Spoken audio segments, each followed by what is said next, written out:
Let's start today's class. Logic, symbolic logic को अब यो next part. यहाँनिर हामीले पढ्नु छ अब conditional. यसलाई implication पनि भन्छ. यो भन्नाले कस्तो? यसलाई पनि example को हेल्पले बुझ्ने कोसिस गरौँ. P एउटा स्टेटमेन्ट हो. P एउटा स्टेटमेन्ट हो र यसमा के भनेको छ? I am elected.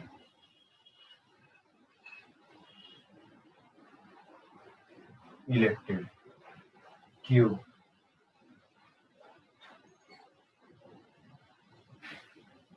You will get job. राम्ररी हेर. दुईटा स्टेटमेन्ट, डिफरेन्ट एक्जाम्पल. यो दुईटा स्टेटमेन्ट्स P र Q हो. अब यो P implies Q ले के भन्छ? कंडीशनल स्टेटमेन्ट हो यो, कंपाउंड स्टेटमेन्ट. यहाँनिर यसले के भन्छ? If I am elected, then you will get job. Okay? If र then ले statement like combined. If two statements are connected with if and then, and a new compound statement is formed, then the compound statement is conditional statement. ठीक छ? Clear छ? Conditional यो connective जो यसलाई यो एरोले indicate गर्छ. जसरी हामीले पढेको थियौं यसभन्दा अगाडि, यो P और Q हो, डिसजंक्सन. P and Q यसले इन्डिकेट गर्छ कन्जंक्सन, निगेसन. ओके, यसले डिनाई गर्छ, यसले अरले कनेक्ट गर्छ, यसले एन्डले कनेक्ट गर्छ. यहाँनिर यो एरो हुन्छ, एरोले इफ र देन युज गरिकन दुईटा स्टेटमेन्ट्सलाई कनेक्ट गर्छ. ठीक छ? अब यसको ट्रुथ टेबल हेर्नु. ट्रुथ टेबलमा यो P भयो, यो Q भयो, अनि P इम्प्लाइज Q. मानो दुईटै ट्रू हुन सक्छ, मानो दुईटै फल्स हुन सक्छ, मानो फर्स्ट फल्स सेकेन्ड ट्रू हुन सक्छ. Okay, first true second false हुन सक्छ. ओके, यसलाई म अलिकति अर्डर चेन्ज गरिरहेको छु. यहाँ F लेखिरहेको छु, मलाई बुझाउन सजिलो हुन्छ. P अनि यहाँनिर F अनि यहाँनिर P. ध्यान दिनु, एकदम ध्यान दिनु राम्ररी. ओके, यो सुरुवाती चरणमा बुझ्न अलिक गाह्रो जस्तो लाग्छ. गाह्रो त हुँदैन, यो अलिक कन्फ्युजिङ हुन्छ. गाह्रो हैन, अलिकति कस्तो कस्तो लाग्ने मात्र हो. ध्यान दिऊ. यदि दुईटै स्टेटमेन्ट सही छ भने जुन नयाँ स्टेटमेन्ट बनेको छ त्यो सही हुन्छ कि गलत हुन्छ त्यो मात्र छुट्याउनु. ट्रुथ टेबलको मतलब यही हो. जस्तै P र Q, यहाँ हेर, यसैलाई हेर. I am elected, you will get job. पहिलो ट्रू हो, सेकेन्ड पनि ट्रू भयो. पहिलो ट्रू हो, सेकेन्ड पनि ट्रू हो भन्नुको मतलब पहिलो ट्रू छ, I am elected, म भोटमा जिते, ट्रू भयो. You will get job, जब पाउनेले जब पनि पायो, त्यो पनि ट्रू छ, जब पायो. सेन्टेन्स कम्बाइन गरेर भन्नु. If I am elected, then you will get job, जुन यसले प्रमिस गरेको छ सही भइहाल्यो. सो दुईटै ट्रू भएको कारण इम्प्लिकेसन जुन हुन्छ त्यो पनि ट्रू नै हुन्छ. सिम्पल. सेकेन्ड हेर, दुईटै फल्स. न मैले चुनावमा जिते, न तिमीले जब पायो, मतलब त्यही भयो, दुईटै फल्समा. I am elected भनिरहेको छु, फल्स भयो. I am not elected. You will get job, false भयो, मतलब you will not get job. हैन? कम्बाइन गरेर if I am not elected, you will not get job. यो दुईटा स्टेटमेन्ट के भइहाल्छ? ट्रू भइहाल्छ. ठीक छ? किनकि यो दुईटै फल्स हो भने दुईटालाई कम्बाइन गर्दाखेरि जुन बनिरहेछ त्यो ट्रू भइरहेछ. किन? किनकि यसले भनेको के थियो? म जित्छु अनि मात्र तिमीले जब पाउँछौ. ओके, तर यो जितेन, फल्स. जब पाएन, फल्स. दुईटा कम्बाइन भयो, सेन्टेन्स ट्रू भयो. किनकि यसको कुरा थियो कि जितेपछि मात्र तिमीले जब पाउँछौ. यसरी बुझ्यो. सो दुईटै फल्स, ट्रू.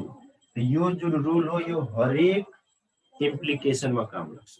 हरेक इम्प्लिकेसन, कुनै पनि statement If triangles are congruent, then corresponding sides are equal. If triangles are congruent, then corresponding sides are equal. First बनाइयो. If triangles are not congruent, then corresponding sides are not equal. अब statement true भइहाल्यो. यसरी इम्प्लिकेसनको केसमा दुईटै statement यदि falls छ भने combined भएर बनेको जुन स्टेटमेन्ट हुन्छ त्यो ट्रू हुन्छ. ट्रू. अब यो हो ट्रू फल्स. अब यहाँनिर अलिकति हाम्रो नेताहरूको इक्जाम्पल आइहाल्छ. I am elected. ट्रू. जित्यो. तिमीले भोट दियौ, तिम्रो नेताजी जित्नु भयो. अनि त्यसले भनेको थियो कि यु विल गेट जब. जबै पाएन. अब के भन्छ? If I am elected then you will get job भनेको थियो. तर अब के भइहाल्यो? I am elected but you are not getting job. जब त पाएन.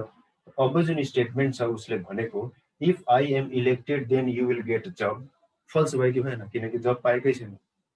यो ट्रू र यो फल्सको मतलब के हो? जब पाएको छैन तर इलेक्सनमा उ जितेको छ. तिमीले जब पाएकै छैन. अब तिमीलाई कसैले भन्छ कि नेताजीले भन्नुभएको थियो if I am elected then you will get job. तिमी के भन्छ? ए हटाओ, मैले कहाँ जब पाएको छु. स्टेटमेन्ट गलत भयो. So this is false. कुरालाई राम्ररी बुझ्नु. हामीले कन्क्लुजनमा ध्यान दिनुपर्छ. कन्क्लुजन के आयो? जबै पाएन. नेताजी जित्यो, गयो संसदमा सांसद हैन, तर जब पाएन. स्टेटमेन्ट त्यसको रङ भइहाल्यो, फल्स भइहाल्यो, झुटा भयो. अब यता हो, नेताजी जितेन तर जब पाइहाल्यो. तिमी अलिकति ध्यान पुर्याउनु राम्ररी. नेताजी चाहिँ जितेन तर जब चाहिँ पाइहाल्यो. उसले भनेको छ if I am elected then you will get job. Then you will get job main conclusion हो मान्छेलाई आफ्नो जबको. यो हो मेन रिजल्ट. त यो न हो. मेन रिजल्ट यो हो if I am elected. Elect भएन मतलब यो फल्स भइहाल्यो. If Netaji is elected then only थोडी भनेको छैन. Then you will get job भनिरहेछ. नर्मल भइहाल्यो. मतलब उस नजिते पनि जब पाइहाल्यो. मतलब हैन, काम गरेछ, हारे पनि नेताजीले काम गरेको छ, मान्छेहरूलाई जब पाइहाल्यो. मतलब त्यसको वादा सही छ, ट्रू भइहाल्यो. ठिक छ? राम्ररी बुझे एकचोटि. Copy it down. Now next point, biconditional. यसलाई इक्विभ्यालेन्स पनि भन्ने गर्छ. यसमा के हुन्छ? इफ एन्ड ओन्ली इफले कनेक्ट गरिन्छ. ओके, यसको लागि सिम्बल यो दुवैतिर भयो. स्ट्रिक्ट भयो. यो अघिको नर्मल थियो, इफ देन थियो. अब इफ एन्ड ओन्ली इफ एकदम क्लियरली भनिरहेछ. हेर, triangles are congruent. Q corresponding parts लेखेर. Parts of triangles are equal. अब यो इफ एन्ड ओन्ली इफले के भन्छ? triangles are congruent. यो लेख्नुको मतलब इफ एन्ड ओन्ली इफ हो. आइएफएफ भनेको यसको सर्ट फर्म हो. यसलाई हामीले सिधै आइएफएफ लेख्न सक्छौँ. triangles are congruent if and only if the corresponding parts are equal. Truth table बनाओ. P Q P Q दुईटै साइड्स हो. हेर, ध्यान दिएर. अब यहाँ हामी बनाउन जाँदैछौँ यसको ट्रुथ टेबल. यो दुईटै ट्रू भयो भने के हुन्छ? दुईटै फल्स भयो भने के हुन्छ? फर्स्ट ट्रू सेकेन्ड फल्स भयो भने के हुन्छ?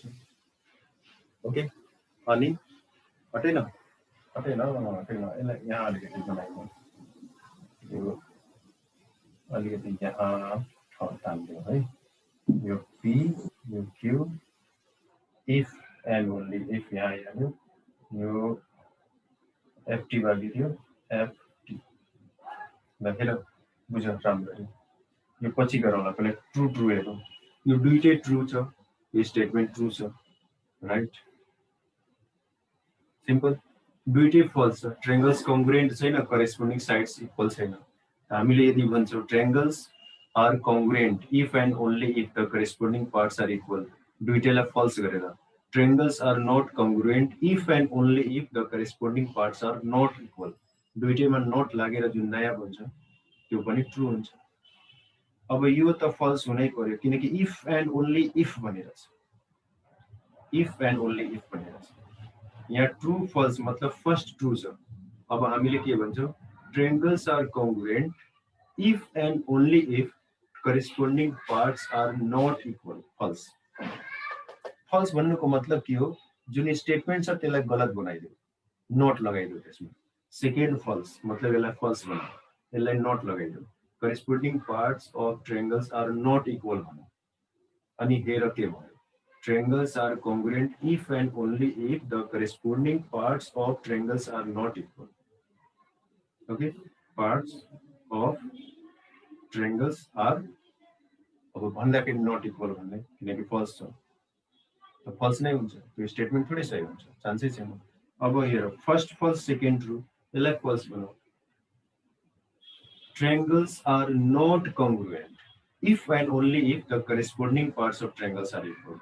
झन् महाको फल्स भएन फल्सै भयो ओके यसभन्दा अगाडि जुन थियो कन्डिसनल त्यसमा हामीले कन्क्लुजन हेरेका थियौँ first false second true true थियो तर यहाँ इफ एन्ड ओन्ली इफले गर्दा हामीले दुईटै साइड्सलाई ध्यान दिनुपर्छ यहाँनिर या त दुईटै ट्रुलाई ट्रु हुन्छ या त दुईटै फल्स छ भन्ने मात्र ट्रु हुन्छ बाँकी केसमा फल्स ओके हेर अनि बुझ अब हामीले डिफरेन्ट अपरेशन्स पढ्यौँ disjunction conjunction negation conditional biconditional अब केही टर्म्सहरू पढ्नु छ एउटा हो टटोलोजी टटोलोजी भनेको जुन कि जहिले पनि ट्रु हुन्छ which is always true which is always true भन्नाले कस्तो हामीले त्यसलाई प्रुभ गर्न सक्नु पर्यो यतिकै मैले यो भनिरहेको छु र यो ट्रु हो किनकि मैले भने भनेर त्यस्तो हुँदैन म्याथमेटिकली त्यो ट्रु हुनु पर्यो ओके म्याथमेटिकली ट्रु हुनको लागि हामीले ट्रुथ टेबलको हेल्प लिन्छौँ जहिले पनि यो कुरा याद राख्नु म्याथमेटिकली ट्रु हुनको लागि truth table is the main tool okay so let's take P and let's take अब पहिला एउटा चीज अझै हेर्यो नम्बर 2 कन्ट्राडिक्सन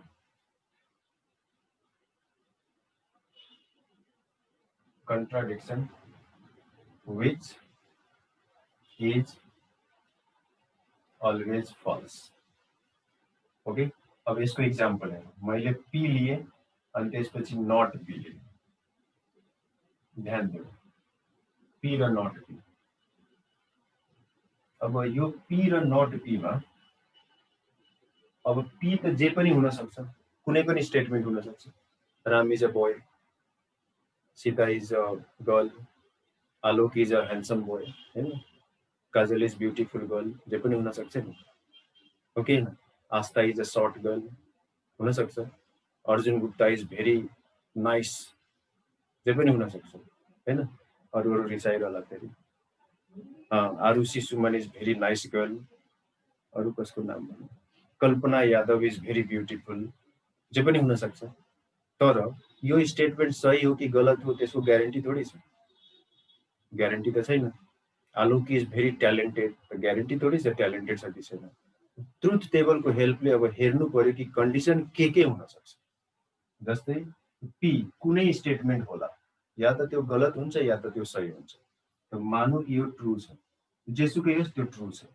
यदि पी ट्रु छ भने नट पी फल्स हुन्छ ठिक छ। यदि म भन्छु this is a pen, false, false भयो। फेरि भन्छु this is a marker, true भयो। यहाँनिर अब मैले कुनै अब्जेक्टलाई इन्डिकेट गरिरहेको छु दिस इज अ भनेर, त्यो अब्जेक्ट जे हो त्यो अनुसार त्यसको ट्रुथ भ्यालु चेन्ज हुन्छ। या त त्यो ट्रु हुन्छ या त त्यो फल्स हुन्छ। यदि ट्रु हो भने नट फल्स भइहाल्छ। Okay, this is a marker, true.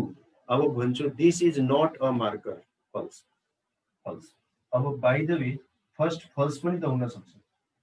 यदि फर्स्ट फल्स हो भने सेकेन्ड ट्रु भइहाल्छ। किन? This is a pen, false. This is not a pen, true. अब यो दुईटैको डिसजंक्सन र कन्जंक्सन निकाल्नु। पहिला डिसजंक्सन निकाल्नु। डिसजंक्सन सबैले पढ्यो। कन्जंक्सन निकाल्नु।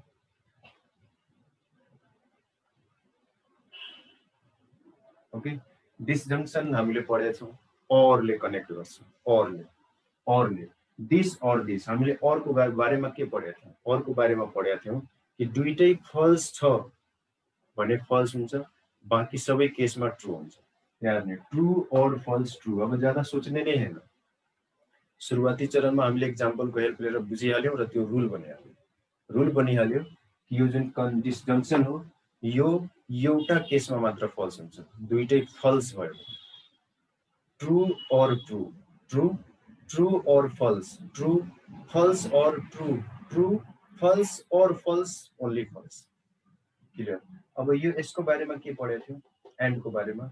एन्डको बारेमा पढेको थियौँ कि दुईटै ट्रु छ भने ट्रु हुन्छ, बाँकी सबै केसमा फल्स हुन्छ। पहिला यसको काम कम्प्लिट गरौँ।